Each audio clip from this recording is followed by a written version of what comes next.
வழக்கமா நம்ம ஒரு மருத்துவ பரிசோதனை பத்தி பேசும்போது அங்க ஒரு தெளிவான எதிர்பார்ப்பு இருக்கும் இல்லையா? இப்போ ஒரு எலும்பு முறிவுன்னா எக்ஸ்ரே எடுத்ததும் அந்த உடைந்த பகுதி ஒரு வெள்ளை கோடா நமக்கு ரொம்ப தெளிவாவே தெரிஞ்சிடும். ஆமா. டாக்டர் ரொம்ப சுலபமா, இதோ இங்கேதான் பிரச்சனை இருக்குன்னு காட்டிடுவாரு. கரெக்ட். அது ஒரு நிம்மதியா இருக்கும். மனிதர்களாகிய நமக்கு இந்த கண்கூடா தெரியிற விஷயங்கள் ஒருவித ஆறுதலை தரும். ஆனா இந்த மனசோட செயல்பாடுகள், ஆழமான எண்ணங்கள், நம்ம தொடர்ந்து சந்திக்கிற துன்பங்கள்னு வரும்போது இந்த எக்ஸ்ரே இயந்திரங்கள் எல்லாம் வேலை செய்யறதே இல்ல. கண்டிப்பா. அங்க பிரச்சனையோட வேர் எங்க இருக்குன்னு தேடுற பாதை ரொம்ப சிக்கலாவும் ஒரு மாதிரி இருட்டாவும் தான் இருக்கும். அந்த இருண்ட பாதையில பல நூற்றாண்டுகளுக்கு முன்பே ஒரு மிக தெளிவான வெளிச்சத்தை பாய்ச்சிய ஒரு தத்துவத்தை பத்தி தான் நாம இன்னைக்கு இந்த செஷன்ல ரொம்ப ஆழமா அலச போறோம். உங்க எல்லாருக்கும் ஒரு பெரிய வரவேற்பு. இன்னைக்கு நாம எடுத்திருக்கிற மூலப்பொருள் வெனரபிள் மஹாசி சாயாடாவ் எழுதிய சார்பு தோற்றத்தின் மீதான ஒரு சொற்பொழிவு அப்படிங்கிற ஒரு ஆழமான புத்தகம். அதாவது இந்த புத்தகம் மனித வாழ்க்கையோட அந்த முடிவற்ற துன்பச் சுழற்சிய வெறும் தத்துவமா மட்டும் பார்க்கல, ஒரு மெஷினோட பாகங்களை எப்படி பிரிச்சு பாப்போமோ அது மாதிரி ரொம்ப நுட்பமா பகுப்பாய்வு செய்யுது. ஆமா, நமது துன்பங்களுக்கு என்ன காரணம், அது எப்படி தொடருதுன்னு நாம புரிஞ்சுக்க முதல்ல எந்த புள்ளியில இந்த சுழற்சி தொடங்குதுன்னு கவனிக்கணும். இந்த புத்தகத்துல ஒட்டுமொத்த மனித துன்பங்களுக்கும் தொடக்க புள்ளியா அவங்க சொல்றது அறியாமை. அந்த அவிஜ்யா அப்படின்னு சொல்ற அறியாமை. அதான். ஆனா இந்த அறியாமைங்கிறது எனக்கு ஒரு மொழி தெரியாது, இல்ல ஒரு டெக்னாலஜி தெரியாதுங்கிற மாதிரி ஒரு தகவல் இல்லாம கிடையாது. இது முற்றிலும் மாறுபட்ட ஒரு மாயை. இப்போ புத்தகத்துல வர்ற ஒரு அருமையான உதாரணத்தையே நாம எடுத்துக்கலாம். ஓ, அந்த குதிரை உதாரணம் தானே? ஆமா, அதேதான். சத்து இல்லாத காஞ்சு போன புல்ல தின்னுட்டு இருக்கிற ஒரு குதிரைக்கு நாம ஒரு பச்சை நிற கண்ணாடிய மாட்டி விட்டா என்னாகும்? அந்த காய்ந்த புல்லே ஒரு பசுமையான சுவையான புல்லுன்னு அது முழுமையா நம்பி சாப்பிடும். அடிப்படையில் துன்பம் தரக்கூடிய விஷயங்களை இன்பம்னு நாம நம்பிட்டு இருக்கிறதும் இந்த மாயையால தான். போட்டிருக்கோம் அப்படிங்கிறது நமக்கு தெரியாதுங்கிறது ஒரு பக்கம் இருந்தாலும் அந்த மாயையை நாம ரசிக்க தொடங்கிடுறோம். நிஜமாமே அதுதான் பெரிய சிக்கல். ஆமா. உலகியல் இன்பங்கள் எல்லாமே நிரந்தரமற்றவை, அது கடைசியில ஏமாற்றத்தை தான் தருங்கிற நிதர்சனத்தை நம்ம மனசு ஏத்துக்கவே மறுக்குது. மூல புத்தகத்துல இதுக்கு இன்னொரு சிறப்பான உதாரணமும் சொல்றாங்க. ஓ, என்ன உதாரணம் அது? ஒரு பார்வையற்ற மனுஷன்கிட்ட ஒரு ஏமாற்றுக்காரன் வர்றான். அவன்கிட்ட ரொம்ப அழுக்கான கரடு முரடான ஒரு சாதாரண துணிய கொடுத்து, இது ரொம்ப உயர்ந்த பட்ட ஆடை, இத போட்டுக்கோ அப்படின்னு சொல்றான். அந்த பார்வையற்ற மனிதனோ அத உண்மைன்னு நம்பி அந்த அழுக்கு துணியை உடுத்திக்கிட்டு ரொம்ப பெருமைப்படுறான். அப்போ அவனோட சந்தோஷம் முழுக்க அந்த பொய்யான நம்பிக்கையில தான் இருக்கு. எக்ஸாக்ட்லி. அவனுக்கு உண்மை தெரியாத வர அந்த அழுக்கு துணியை அவனுக்கு ஸ்வர்க்கமா தெரியுது. ஆனா ஒருவேளை அவனுக்கு திடீர்னு பார்வை கிடைச்சா என்ன நடக்கும்? அந்த துணியோட நிஜமான தன்மையை பார்த்த அடுத்த செகண்ட் ரொம்ப அருவருப்படைஞ்சு அதை தூக்கி எறிஞ்சிடுவான். இதுதான் அறியாமையோட செயல்பாடா? ஆமா. விழிப்புணர்வுங்கிற பார்வை கிடைக்கும்போது மட்டும்தான் நாம தேடி ஓடுற பல உலகியல் இன்பங்களோட உண்மை நிலை நமக்கு புரியும். அதுவரைக்கும் அந்த அழுக்கு துணியை விட்டு கொடுக்க மனம் இல்லாம நாம அந்த கெட்டியா பிடிச்சுக்கிட்டே இருப்போம். நாம ஏன் இந்த அழுக்கு துணியை அவ்வளவு இறுக்கமா பிடிச்சுக்கிட்டு இருக்கோம்னு பேசும்போது எனக்கு நமது செயல்களுக்கும் இந்த அறியாமைக்கும் உள்ள தொடர்பு ஞாபகத்துக்கு வருது. இந்த அறியாமை தான் நமது கர்மாக்களா, அதாவது செயல்களா மாறி அடுத்தடுத்த பிறவிகளுக்கு நம்ம கொண்டு போகுதுன்னு புத்தகம் சொல்லுது. பௌத்த தத்துவத்தோட அடிப்படையான கர்மா மற்றும் மறுபிறவி கொள்கைகள் இதுல ரொம்ப முக்கியம். ஆமா, ஆனா இங்க ஒரு பெரிய கேள்வி வருது. பௌத்தம் நிலையான ஆன்மாங்கிற ஒன்று இருப்பதே ஆணித்தரமா மறுக்குது. ஒரு மாறாத ஆன்மா இல்லைங்கிறது பலருக்கும் தெரிஞ்ச விஷயம்தான். ஆனா இங்க ஒரு மிகப்பெரிய தத்துவ முரண்பாடு வருதே. நீங்க எந்த முரண்பாட்டை சொல்றீங்க? அதாவது நிலையான ஆன்மாவே இல்லைனா மரணத்துக்கு பிறகு எது அடுத்த உடலுக்கு போகுது? முந்திய பிறவிக்கும் அடுத்த பிறவிக்கும் என்ன சம்பந்தம்? நான் செஞ்ச செயல்கான விளைவ ஆன்மாவே இல்லாத இன்னொரு பிறவி ஏன் அனுபவிக்கணும்? இது கேட்கவே லாஜிக் இல்லாத மாதிரி தோணுதே. இந்த முரண்பாடுதான் சார்புத் தோற்ற தத்துவத்தோட மிக முக்கியமான முடிச்சு. நிலையான ஆன்மா உன்னை உடலை விட்டு வெளியேறி ஒரு புதுச்சட்டை போடுற மாதிரி இன்னொரு உடலுக்குள்ள போகுதுங்கிற அந்த பொதுவான நம்பிக்கைய நம்ம முதல்ல மனசுல இருந்து தூக்கிடணும். ஓ, அப்ப அங்க கடத்தப்படுறது ஒரு பொருள் இல்லையா? கண்டிப்பா கிடையாது. அங்க கடத்தப்படுறது ஒரு பொருள் இல்ல, அது ஒரு உந்த சக்தி அல்லது ஆற்றல்னு சொல்லலாம். இத புத்தகத்துல இருக்கிற ஒரு உன்னதமான உதாரணத்தை கொண்டு நம்ம ஈஸியா புரிஞ்சுக்கலாம். உங்ககிட்ட ஒரு எரியும் மெழுகுவர்த்தி இருக்கு. அந்த சுடரை கொண்டு இன்னொரு புதிய மெழுகுவர்த்தியை நீங்க பற்ற வைக்கிறீங்க. சரி. இப்போ முதல் மெழுகுவர்த்தியிலிருந்து அதே தீச்சுடர் தான், எந்த மாற்றமும் இல்லாம ரெண்டாவது மெழுகுவர்த்திக்கு அப்படியே வந்துருச்சான்னு கேட்டா இல்லைங்கிறது தான் பதில். ஆமா, முதல் சுடருக்கும் இரண்டாவது சுடருக்கும் நேரடியான பொருள் சார்ந்த தொடர்பு எதுவும் இல்ல. ஆனா முதல் சுடர் இல்லாம இரண்டாவது சுடர் உருவாகி இருக்க முடியாது. இது ஒரு செயின் ரியாக்ஷன் மாதிரி வேலை செய்யுது. கரெக்டா புடிச்சிட்டீங்க. முதல் தீச்சுடர் ரெண்டாவது தீச்சுடரா மாறுறது கிடையாது. ஆனா முதல் சுடரோட வெப்பமும் ஆற்றலும் இல்லாம ரெண்டாவது சுடர் அங்க எரிய தொடங்கி இருக்க வாய்ப்பே இல்ல. அங்க இருக்கிறது தூய்மையான காரணம் மற்றும் விளைவு மட்டும்தான். அப்போ நம்ம வாழ்க்கையும் கர்மாவோட சுழற்சியும் இதே அடிப்படையில தான் இயங்குதா? ஆமா, நமது முந்தைய எண்ணங்கள், ஆசைகள், நாம செஞ்ச தீவிரமான செயல்கள், இதோட உந்து சக்தி மரணத்துக்கு பிறகும் ஒரு புதிய நனவு நிலைய உருவாக்குது. ஒரு மலையில நாம எழுப்புற சத்தம் எப்படி எதிரொலியா மாறுதோ, இல்ல கண்ணாடியில எப்படி நம்ம பிம்பம் விழுதோ, அது மாதிரி தான் இது. முகம் வேற பிம்பம் வேறங்கிற மாதிரி. அதான் முகம் அப்படிங்கிற காரணம் இல்லாம பிம்பம் அப்படிங்கிற விளைவு இருக்க முடியாது இல்லையா? கர்மாவோட தொடர்ச்சி மட்டுமே பயணம் செய்தே தவிர ஆன்மாங்கிற எந்த ஒரு தனிப்பட்ட அச்சுப்பிரதியும் பயணம் செய்யறதில்ல. இந்த கர்மாவோட தொடர்ச்சி வெறும் பௌதிக செயல்களை தாண்டி நம்ம மனசோட எண்ணங்கள்லயே எவ்வளவு தீவிரமா செயல்படுதுன்னு பார்க்கும்போது நிஜமாவே ஆச்சரியமா இருக்கு.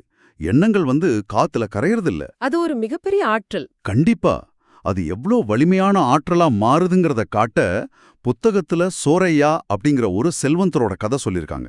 இத சும்மா ஒரு நீதி கதையா பார்க்காம கர்மாவோட இயக்கவியலை புரிஞ்சுக்கிற ஒரு த்ரூ லைனா பார்த்தா இதோட வீரியம் நமக்கு நல்லா புரியும். அந்த மகா கச்சாயனா துறவி கதை தானே? ஆமா, சொரையா ஒரு முறை மகா கச்சாயனா அப்படிங்கிற ஒரு துறவியை பார்க்கறாரு. அந்த துறவியோட தேகம் ரொம்ப நேர்த்தியா தங்க நிறத்துல மின்னுது. இத பார்த்த சொரையாவோட மனசுல இந்த துறவி என் மனைவியா இருந்தா எவ்வளோ நல்லா இருக்கும், இல்ல என் மனைவியோட உடலும் இதே நிறத்துல இருந்தா எவ்வளோ நல்லா இருக்கும்னு ஒரு சிற்றின்ப எண்ணம் வருது. ஒரு சின்ன எண்ணம் தான்.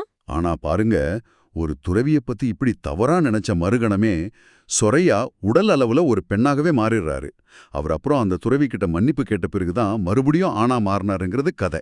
அதாவது ஒரு சின்ன எண்ணம் அடுத்த வினாடியே உடல் ரீதியான ஒரு மாபெரும் விளைவை உருவாக்குது.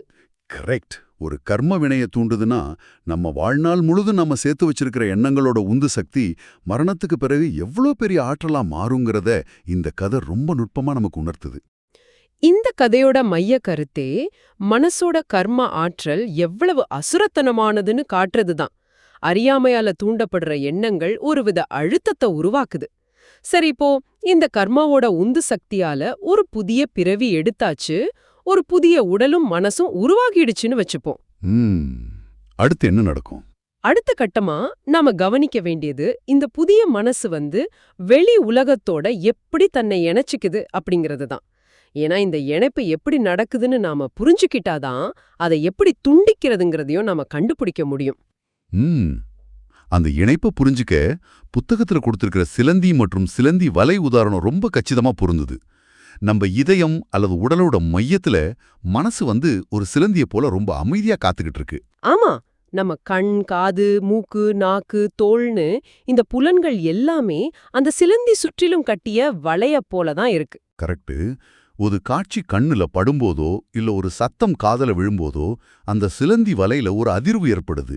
வலையில ஒரு பூச்சி விழுந்த உடனே மையத்துல காத்திருக்கிற சிலந்தி எப்படி மின்னல் வேகத்துல ஓடிப்போய் அதை பிடிக்குமோ அதே போலதான் இந்த மனசும். ஆமா, புலன்கள்ல ஒரு தொடர்பு ஏற்பட்ட உடனே மனசு ரொம்ப வேகமா அந்த புலனை நோக்கி செயல்பட தொடங்கிடுது. இந்த சிலந்தி வலையோட அதிர்பத்தான் பௌத்த தத்துவத்துல தொடர்பு, அதாவது ஃபசானம் சொல்றாங்களா? எக்ஸாக்ட்லி. நம்ம ஒரு பொருளை பாக்குறோம்னு வச்சுப்போம். அங்க வெறுமனே கண்ணும் பொருளும் மட்டும் இல்ல, பொருளோட வடிவம், கண் அப்படிங்கிற புலன் உறுப்பு, அத பாக்குற மனசோட நனவு நிலை, இது மூணும் இணையிற அந்த புள்ளிதான் தொடர்பு. மூணும் சேர்ற இடம். ஆமா, இந்த தொடர்பு ஏற்பட்ட வினாடில இருந்து தான் அடுத்த கட்டமா உணர்வு, அதாவது வேதனான்னு சொல்ற அந்த ஃபீலிங் பிறக்குது. இந்த உணர்வுகளை அவங்க 3 வகையா பிரிக்கிறாங்க: இன்பம், துன்பம் மற்றும் நடுநிலை. அதாவது பிளசன்ட், அன்பிளசன்ட், நியூட்ரல் உணர்வுகள். ஆமா, ஒரு இனிமையான இசையை கேட்கும்போது மனசு அது இன்பமா பதிவு செய்து, ஒரு சுட்டரிக்கிற நெருப்ப தொடும்போது அது துன்பமா பதிவாகுது. அது சரி, இன்பமான உணர்வு வந்தா நாம அதை தேடி ஓடுறோம், துன்பமான உணர்வு வந்தா அதை வெறுத்து ஒதுக்குறோம். இது நம்ம பரிணாம வளர்ச்சியோட அடிப்படையில மூளையில பதிவாகிருக்கிற ஒரு இயல்பான விஷயம்தான். ஆனா இந்த நடுநிலையான உணர்வுங்கிறது தப்பி போயிடுதே, அது நமக்கு தெரியறதே இல்லையே, ஏன் அப்படி? அது மனித மனசோட வடிவமைப்பிலேயே இருக்கிற ஒரு அம்சம். இத புத்தகத்துல ஒரு அருமையான உதாரணத்தோட விளக்குறாங்க. ஒரு பெரிய பாறையோட மேல ஒரு மான் வேகமா ஓடி போகுதுன்னு கற்பனை செஞ்சுக்கோங்க.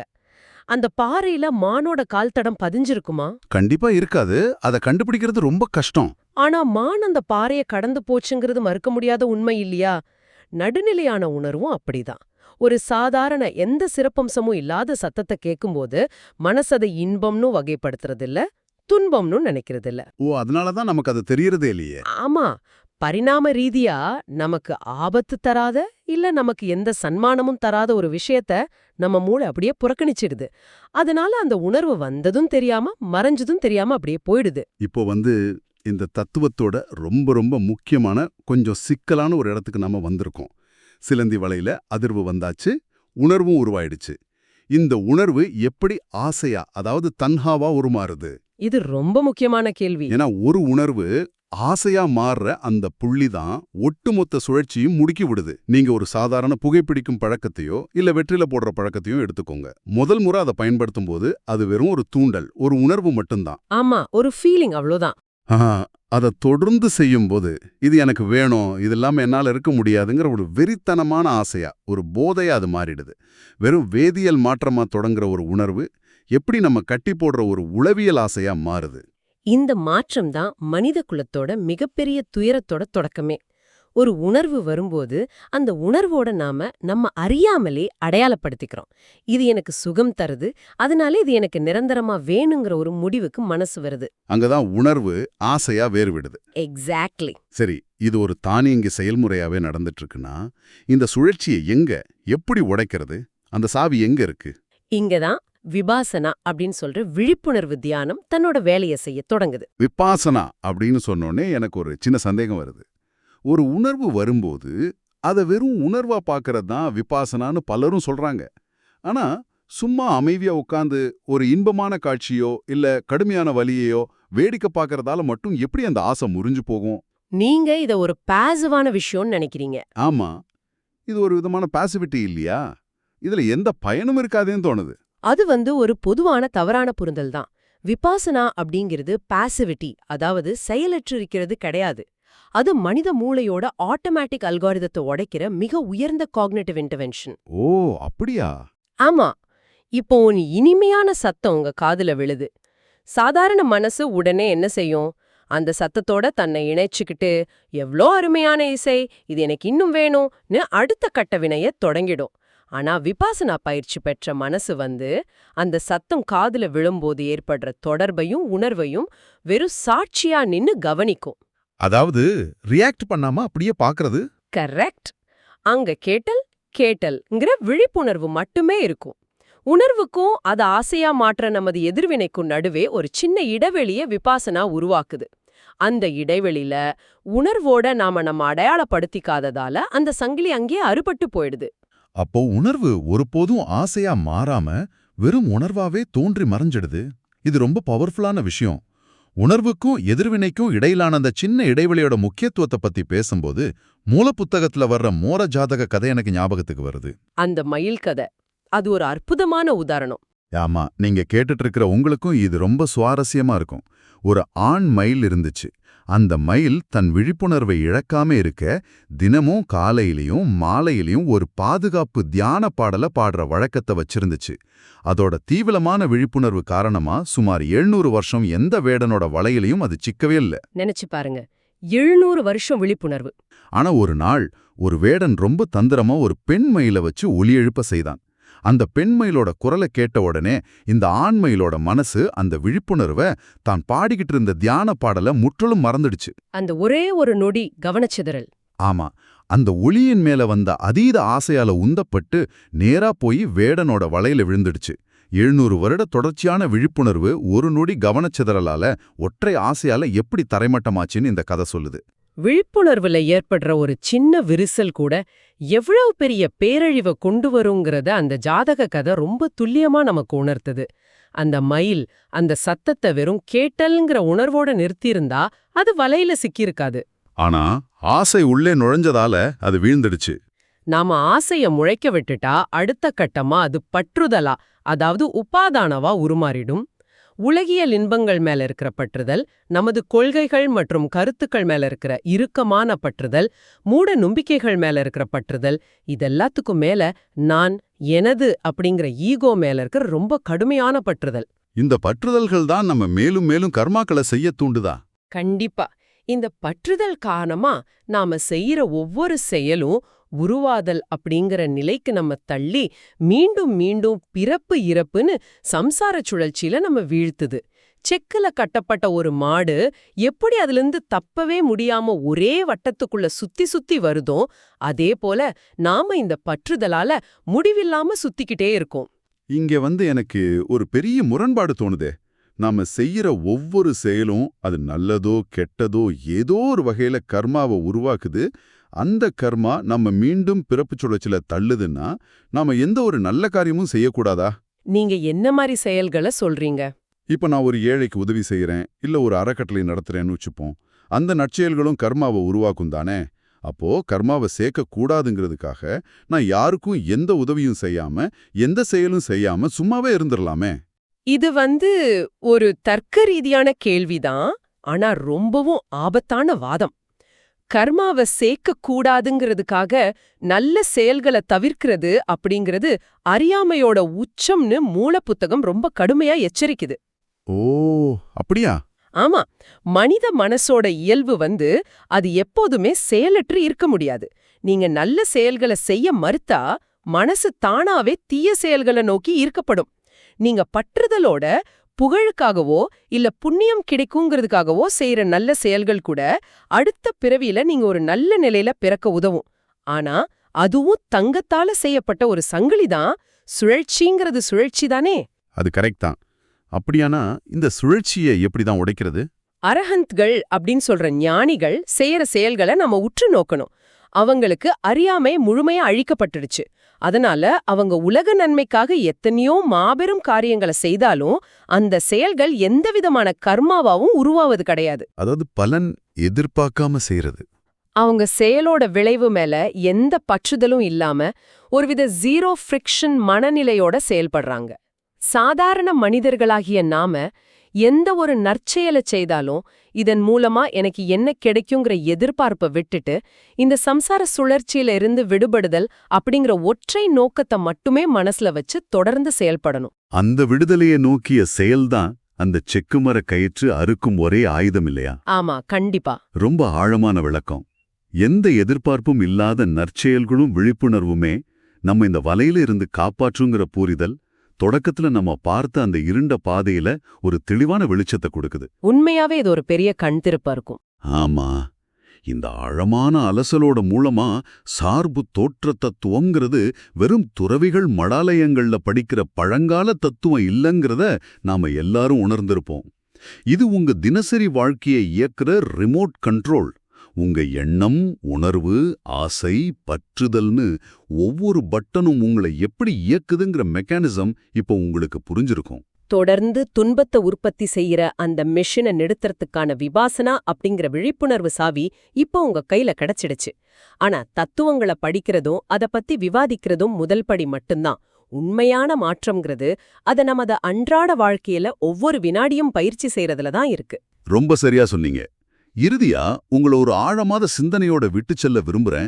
அடுத்த முறை உங்களுக்கு யாரோ ஒருவர் மேல தீவிரமான கோபமோ இல்ல ஒரு பொருளின் மேல அடக்க முடியாத ஆசையோ வரும்போது உடனே அந்த உந்துதலின்படி செயல்படுறதுக்கு பதிலா ஒரு கணம் அமைதியா இருங்க.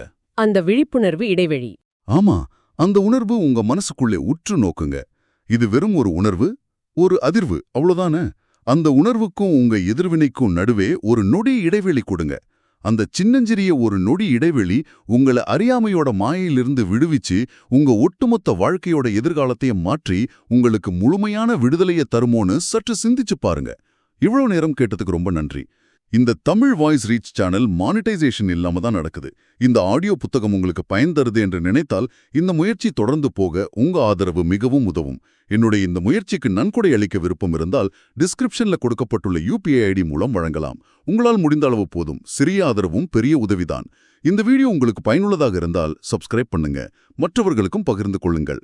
இந்த கருத்துக்கள் அவர்களுக்கும் தேவையாக இருக்கலாம். லைக் பண்ணுங்க, உங்க கருத்துக்களை கமெண்ட்ல பகிருங்கள். மனப்பூர்வமான நன்றி. ம்